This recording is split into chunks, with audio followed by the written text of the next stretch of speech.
Today I'm here to announce that our office will be filing charges against Nick Reiner, who is accused of killing his parents, actor-director Rob Reiner, and photographer-producer Michele Reiner. The Brentwood mansion was not just a home. It was a fortress of Hollywood success, political idealism, and, tragically, private desperation. When daughter Romy Reiner entered the house on Sunday, December 14th, she was stepping into a scene that would forever redefine her family's legacy. She reportedly found her parents, Rob and Michele Reiner, dead, stabbed in a brutal homicide. The awful truth she instantly confirmed was the end of a long, loving, and agonizing family war. A war allegedly carried out by her own brother, Nick Reiner. The awful and dirty, ugly truth. The call came in around 3:30 p.m. on Sunday, December 14th. Not to the precinct, but to the Los Angeles Fire Department, logged initially as a request for medical aid. It was the kind of distress call that happens thousands of times a day in Southern California. But this call was originating from a sprawling, well-guarded estate in Brentwood, a neighborhood synonymous with old Hollywood money and carefully manicured celebrity privacy. The medical emergency quickly escalated into a nightmare. The 911 call and Romy's role. When first responders arrived at the Reiners' address, they found two deceased individuals inside the home, a man aged 78 and a woman aged 68. Any lingering ambiguity over the cause of death evaporated at the scene. Law enforcement sources soon confirmed that the couple, Rob Reiner and Michele Reiner, had suffered multiple severe lacerations consistent with a knife attack. There was no sign of forced entry, no indication of a burglary gone wrong, immediately transforming the investigation from a potential random act of violence into a domestic tragedy. The source of the call, the person who made the grim discovery, was reportedly their youngest daughter, Romy Reiner. The trauma of that moment, stepping into the house that represented safety and unconditional love, only to find the two people who anchored her life brutally killed, is an unfathomable burden. Romy Reiner, now in her late 20s, was forced to confront an instant and absolute realization that her life and the life of her family was permanently broken. Her call to emergency services was not just an act of desperation, but the crucial first step in a police investigation that would, hours later, shatter the family unit entirely. The daughter's initial statements to authorities, though not publicly detailed, were instrumental in directing the investigation toward the awful, terrifying truth waiting just beyond the scene: the arrest and the suspect. The Los Angeles Police Department's Robbery Homicide Division, RHD, took over the case, a designation reserved for the city's most complex and high-profile killings. Detectives worked through the night, utilizing warrants and interviewing family members. The speed of the process was stunning, betraying a quick and chilling convergence of evidence. By 9:15 p.m. that same Sunday, mere hours after the bodies were discovered, RHD detectives had located and arrested one suspect, Nick Reiner, the victim's 32-year-old son. Los Angeles Police Chief Jim McDonnell confirmed the arrest the following morning, stating that Nick Reiner was booked for killing and was initially being held on a $4 million bail. The figure alone was shocking, a sign of the immense gravity of the charge. In a powerful procedural move that spoke volumes about the evidence, the bail was swiftly revoked. Nick Reiner was subsequently listed as being held with no bail, meaning he was considered a severe flight risk, or, more pertinently, that the prosecution was preparing to file a case involving the most serious possible circumstances. The case was formally sent to the Los Angeles County District Attorney's Office for official filing consideration on Tuesday, cementing the official charge. This development was the ultimate, shattering confirmation of the awful truth. The man whose work celebrated human connection and gentle comedy, the man whose wife was his lifelong partner, had allegedly been killed by the one person they had spent years trying to save. For Romy Reiner and her other siblings, The arrest was not just a legal development, it was the ultimate betrayal of the family ideal. The silence that followed from the immediate family was deafening. There were no public statements beyond a brief, heartbroken announcement confirming the deaths and requesting privacy. This silence, the inability to comment on the man arrested for the crime, was Romy's ultimate confirmation. It was the crushing acceptance that the man the world knew as her brother was the one responsible for the atrocity in her parents' home. The immediate precursor, the seeds of the tragedy were sown in the years of Nick Reiner's struggle. But the immediate fuse was lit just hours before the homicide. The previous evening, Saturday, December 13th, Rob and Michele Reiner had attended a Christmas party hosted by actor and comedian Conan O'Brien. Their son, Nick, was reportedly in attendance. According to sources at the gathering, the night quickly became tense. Nick Reiner's behavior was described as erratic and disruptive. He was observed asking partygoers if they were famous, displaying a noticeable instability that unnerved other guests. A highly audible and volatile argument erupted between Nick and his father, Rob. This was not a quiet, private disagreement. It was a loud public display of a family crisis boiling over. Witnesses described Nick as freaking everyone out with his emotional volatility. The confrontation was so significant that Rob and Michele Reiner abruptly cut their night short, leaving the party in the immediate wake of the argument. This public clash served as the devastating prologue. It demonstrated that the volatility had reached a critical, unstable point. The parents, already weary from years of interventions and relapses, were faced with the reality of their son's continuing, visible spiral. They retreated to the presumed safety of their Brentwood home, only for the domestic crisis to follow them. The gap between the argument at the party and the discovery of the bodies the next afternoon was a period of dark, unconfirmed events that led to the devastating climax. The awful truth was not a random ambush. It was the final, fatal implosion of a family's decade-long battle with mental illness and addiction, ending with the son allegedly turning on the parents who tried so desperately to pull him from the abyss. But to grasp the full, horrifying scope of that final act, we must look at the long, tortured history of the relationship itself. The history of a fractured family, meticulously documented, yet never fully understood. The fractured family, before the end. The shock of the homicide was magnified tenfold because the world had already been given a partial, yet profound, look inside the Reiner family's private agony.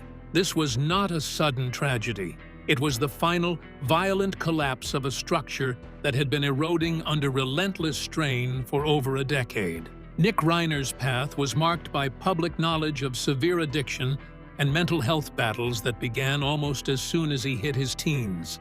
As his father's fame and political activism soared, Nick's life became a downward spiral defined by at least 17, and possibly 18, stays in various rehabilitation and treatment facilities, starting when he was just 15 years old. The Reiners were pouring millions of dollars and decades of emotional energy into saving their son, a commitment that demonstrated a ferocious parental love. This love often clashed with Nick's own tumultuous journey. By his own candid admission in interviews, the conflict between father and son was rooted in an emotional distance that predated the substances.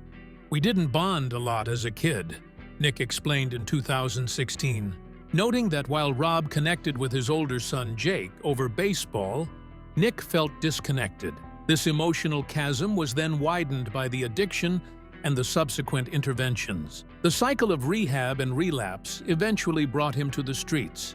Nick recalled the brutal reality of a life outside the Brentwood gates, stating plainly, "I was homeless in Maine. I was homeless in New Jersey. I was homeless in Texas. I spent nights on the street. I spent weeks on the street. It was not fun." This wasn't the homelessness of poverty. This was a deliberate, agonizing choice forced by an impossible parental ultimatum. When he refused to re-enter a formal program at 19, Nick stated, "The consequence was stark. If I wanted to do it my way and not go to the programs they were suggesting, then I had to be homeless. This period of his life, though harrowing, became central to the defense's likely narrative. A son suffering from extreme mental health crises and forced to fend for himself despite his family's wealth, leading to profound, unresolved trauma. The risk, as Nick himself hauntingly noted years before the tragedy, was very real. When I was out there, I could have died. It's all luck. You roll the dice and you hope you make it. The parents' desperate love, being Charlie. The Reiners' public attempt to heal this rift and draw attention to the national addiction crisis was the 2015 film Being Charlie.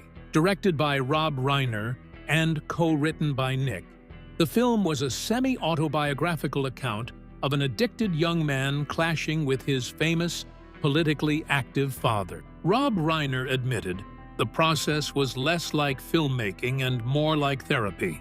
It forced us to have to see more clearly and understand more deeply what Nick had gone through, Rob said. He repeatedly called it the most personal project of his career, a statement that now reads as an ultimate testament to the emotional toll that defined his later years. The creation of the script itself was volatile. Rob Reiner admitted they were screaming at each other while writing, not over plot points, but over the raw, relived trauma of Nick's multiple failures and his parents' desperate mistakes. Rob publicly confessed the terrible mistakes they made in their attempts to save him, trusting so-called experts over their own instincts as parents. You kind of throw yourself at the mercy of a lot of people who are supposed experts, Reiner admitted. They'll all tell you these things, but they don't take into account your child. And you should know your child better than they do anyway. That is something I learned as we went along. This extraordinary public dissection of their failure was an act of profound, agonizing parental love, designed to save his life and repair their relationship. The film provided a fictionalized happy ending, a father and son achieving reconciliation. The true life end was the precise opposite. The film, once seen as a testament to their survival, now reads like a chilling roadmap of the resentment and pain that allegedly led to the homicide. The other siblings and the fallout. The Reiner tragedy did not happen in a vacuum. Nick's older brother, Jake Reiner, is a successful broadcaster, and his half-sister, Tracy Reiner, Rob's adopted daughter from his first marriage to Penny Marshall, is an actress. Both of their lives, and the lives of Jake's family, are now instantly defined by the violence committed by their brother. Tracy Reiner expressed her shock publicly, stating, "I came from the greatest family ever. I'm in shock." But the burden of the awful truth fell most immediately on Romy. As the person who reportedly discovered the bodies and initiated the events leading to her brother's arrest, she is left to bear the triple trauma: the loss of her parents, the knowledge of the perpetrator, and the permanent destruction of her entire nuclear family. She was the youngest, growing up as the family unit wrestled with Nick's decade-long crisis. She was the one who confirmed the unspeakable reality to the authorities. Her path forward is not just one of mourning two losses, but of facing a court process where she and her siblings are forced to navigate the legal and moral chasm separating them from their brother, the alleged killer. The family's tragedy is now her permanent, defining reality. They were gone, but their loss sent shockwaves through the culture. A profound absence measured by the sheer scale of the legacy left behind by Rob Reiner, the director of Heart, Comedy, and Conscience. The weight of the legacy. Rob and Michele. The sheer scale of the tragedy is comprehensible only when measured against the magnitude of the lives that were extinguished. Rob Reiner was not just a filmmaker, he was a cultural architect whose work defined American comedy, romance, and drama across 5 decades. His wife, Michele Reiner, was his essential partner, both artistically and politically, ensuring that their activism and philanthropy were as impactful as their films. Reiner's career was a series of brilliant, strategic pivots. He first achieved national consciousness as Michael "Meathead" Stivic on the groundbreaking 70s sitcom All in the Family. This role, the liberal son-in-law sparring with the bigoted Archie Bunker, instantly established him as a powerful voice in the culture wars, earning him 2 Primetime Emmy Awards. It was a baptism by fire that taught him the power of dialogue and the importance of confronting social issues head-on. He made the difficult and successful transition behind the camera, establishing himself as a director of startling versatility and consistent quality. His directorial run from the mid-80s to the mid-90s is arguably one of the greatest in Hollywood history, moving effortlessly between distinct genres while maintaining a clear thematic commitment to humanity, heart, and connection. His initial major feature, This Is Spinal Tap, 1984, became a seminal mockumentary that permanently redefined rock satire. It displayed Reiner's mastery of deadpan comedy and improvisation, crafting a film so spot-on in its parody that many initially believed the ridiculous heavy metal band to be real. It was a hilarious yet deeply human film about the struggles of maintaining dignity in a ridiculous industry. He followed this with Stand By Me, 1986, a heartbreaking, sensitive coming-of-age drama based on a Stephen King novella. The film explores the profound, often painful bonds of childhood friendship and the lingering trauma of loss. It is a story about loyalty, about protecting one another, and about the innocence that is shattered by confrontation with the real world. Themes that are now unbearably resonant given the violent end of Reiner's own life. Reiner then executed an astonishing pivot to fantasy adventure with The Princess Bride, 1987. This endlessly quotable film broke the rules of traditional storytelling, delivering a magical tale of true love, sword fights, and absurd comedy that became a permanent cult classic, beloved for its warmth and sincerity. The very idea of the film, a grandfather reading a comforting, loving tale to a sick grandson, stands as a cruel, contrasting echo against the domestic violence that defined Reiner's final hours. 2 years later came When Harry Met Sally, 1989. This film became the definitive modern romantic comedy, renowned for its sharp dialogue and complex emotional realism. It is a story about the messy, sometimes frustrating, but ultimately essential journey toward finding lasting love. It remains the benchmark for dialogue and chemistry in the genre, a film rooted in the profound human need for connection.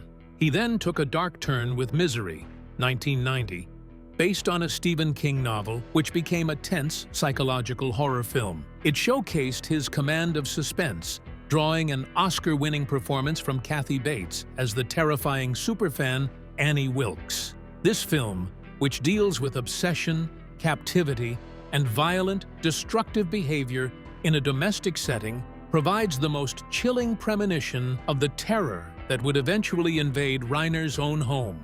Finally, his early run culminated with A Few Good Men, 1992, a sharp military courtroom drama that earned an Academy Award nomination for Best Picture and delivered one of the most quotable lines in cinema history.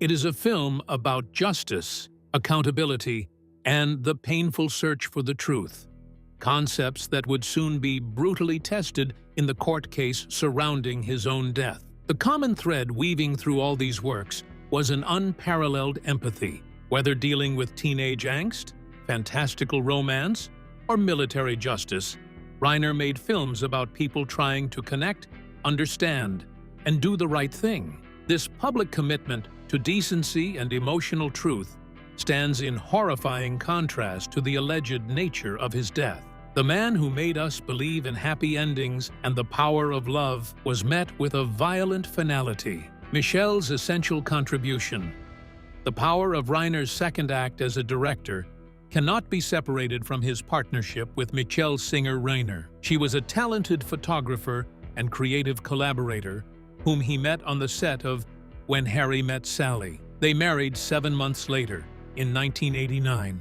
Her influence was immediate and profound, affecting one of his most iconic films. Rob Reiner famously stated that meeting Michele was the reason he changed the ending of When Harry Met Sally, deciding that the title characters should end up together, simply because meeting her had opened his eyes to the possibility of lasting love. Michele served as a special photographer on his films, including the dark horror film Misery, and later served as a producer on his works, including his final film, Spinal Tap 2, The End Continues, 2025. Her artistic eye and quiet, essential partnership grounded Reiner's soaring career. She was also a political force in her own right, serving as treasurer for the American Foundation for Equal Rights, the organization that funded the court challenge against California's Proposition 8, the ban on same-sex marriage. She and Rob fought together on the most critical civil rights battles of their generation. They were a unified front of creativity and conviction, fighting for social justice in public, while battling their own internal crisis in private. The political warrior and the shattered image. Beyond Hollywood, Rob Reiner was one of the most visible and unwavering liberal activists in the country. He co-founded the American Foundation for Equal Rights, successfully fought for marriage equality, and was the driving force behind California Proposition 10 in 1998, which established First 5 California, an early childhood development program funded by a tobacco tax. Reiner's public life was dedicated to progressive principles, inclusivity, social justice, and the defense of democracy. He was known for his boundless empathy, a quality praised by figures like Governor Gavin Newsom. He was the moral compass of his public life, a man who believed in the essential goodness of humanity and fought fiercely for it. The homicide shattered this carefully constructed public image of the moral, successful American family. The juxtaposition is jarring. The man who fought tirelessly for the rights of all children was allegedly killed by his own child. The family that worked to support democratic ideals and social welfare collapsed under the weight of an internal, domestic crisis. The awful truth is that Rob Reiner's prodigious legacy, his films about love, loyalty, and justice, is now permanently viewed through the shadow of the brutal, heartbreaking end he met. His work will endure, but the story of his life is now, irrevocably, a cautionary tale about the limits of love and intervention against the destructive force of mental illness. The family was a fortress of privilege and progressive ideals, but it could not protect its own inhabitants from the violence within. The violence ended the Reiners' lives, but it simultaneously launched a legal and public firestorm, forcing the family's tragedy into the unforgiving glare of the nation's political and legal systems. The aftermath, justice, grief, and the future. The discovery of the bodies and the swift arrest of Nick Reiner was only the opening sequence of the final act. What followed was a complex, painful collision between the legal system's search for justice and the public's need to process a celebrity tragedy, with the surviving Reiner children left to navigate a world that had literally split apart. With Nick Reiner held without bail, the case immediately entered the highest-profile stages of the Los Angeles County legal system. The district attorney's office had to move quickly, weighing the horrific nature of the crime, a double parricide, against the decades of documented mental instability and addiction of the alleged perpetrator. The prosecution's case would be built on the physical evidence from the Brentwood home, the reported argument at the Christmas party, and the testimony of Romy Reiner, who reportedly found her parents. The evidence will point to a violent, intentional act. However, the legal road for the defense is clear, and it hinges entirely on Nick Reiner's history. The defense will undoubtedly pursue a diminished capacity or insanity defense, arguing that Nick Reiner was incapable of forming the specific intent required for killing due to severe mental illness, substance abuse, and potentially a state of psychosis or extreme emotional distress. They will use the vast public record of his struggles citing the multiple rehab stays, the periods of homelessness, and the family's open acknowledgments of his psychological battles. The film Being Charlie, once a symbol of recovery, will become a central piece of evidence detailing the profound, untreated trauma that defined the Reiner household. The central legal question will not be who committed the act, but can a mentally broken individual be held fully accountable for an act of such magnitude? The burden this places on the surviving siblings is unthinkable. Romy Reiner, as the person who reportedly discovered the scene, may be called to testify against her own brother. The family's task is not just to survive the loss, but to become key figures in the state's effort to convict their own sibling, a judicial process that will demand the public airing of their most private failures and deepest pains. Tributes and political firestorm. The immediate public reaction was unprecedented, reflecting the deep penetration of Rob Reiner's career into both the cultural and political spheres. Hollywood's response was one of unified heartbreak. SAG-AFTRA President Sean Astin praised Reiner as one of the most significant figures in the history of film and television, emphasizing that his impact on American culture simply can't be overstated. Director Joe Russo, referencing A Few Good Men, posted, "I can't handle the truth that one of the greatest filmmakers to ever live is gone. We lost one of the few good men. R.I.P. Rob Reiner." The political world was equally devastated, recognizing the dual loss of a creative giant and a tireless activist. Former President Barack Obama and former First Lady Michelle Obama expressed that they were heartbroken, noting that Reiner's achievements were underpinned by a deep belief in the goodness of people and a lifelong commitment to putting that belief into action. Former President Bill Clinton and former First Lady Hillary Clinton praised the couple for inspiring millions and acting as good, generous people who made everyone who knew them better through their active citizenship in defense of inclusive democracy. Leaders like Los Angeles Mayor Karen Bass and California Governor Gavin Newsom highlighted his landmark work in passing Proposition 10 for early childhood development and his tireless advocacy against Proposition 8 to secure marriage equality. The tributes painted a picture of a man who consistently used his considerable influence in service of his ideals, ensuring his death was felt as a loss not just for the arts, but for the progressive movement itself. The Trump factor, an unprecedented political attack. This solemn political consensus was instantaneously shattered by former President Donald Trump in a shocking, unprecedented move that broke all norms of political decorum. Trump immediately used the tragedy as a political weapon.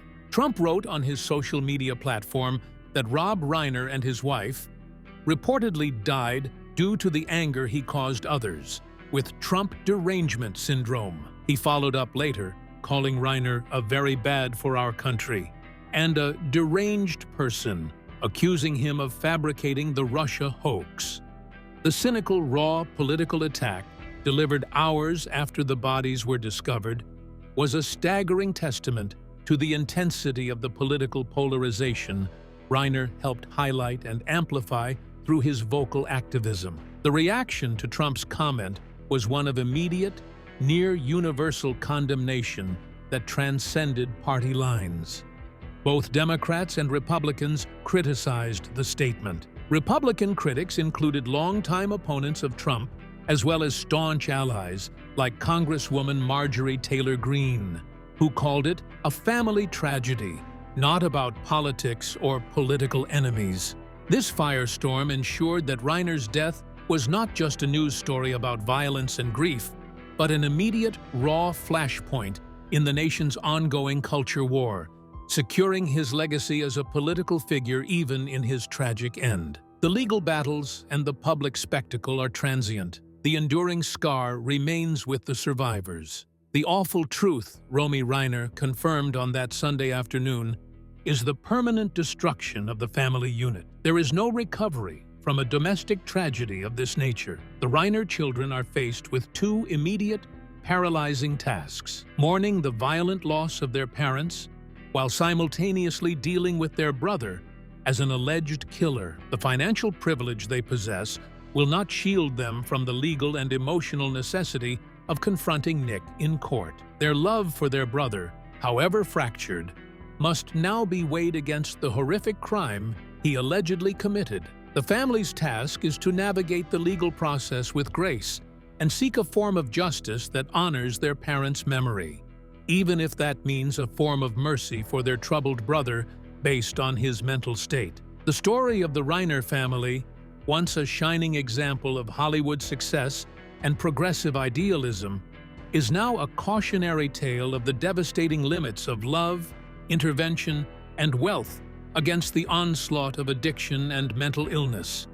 The ultimate awful truth is that the family is broken. 2 victims, 1 alleged killer, and multiple survivors be left to carry the weight of an irreparable schism. The task of the survivors is not just to grieve, but to decide what measure of justice or mercy should be sought for their brother. The final frame.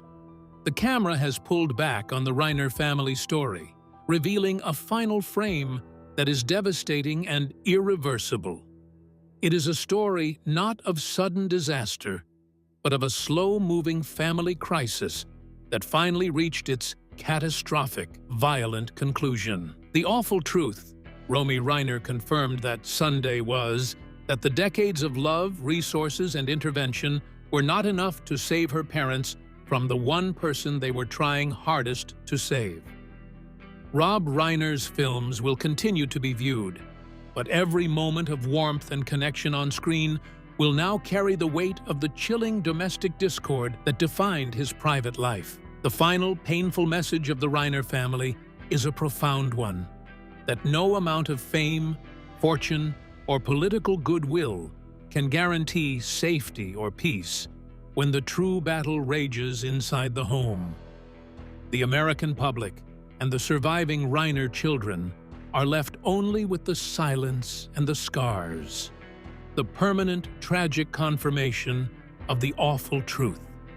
The American public and the surviving Reiner children are left only with the silence and the scars, the permanent, tragic confirmation of the awful truth. Thank you for watching this deep dive into a devastating story. If you want more in-depth content like this, please hit the subscribe button and the notification bell below.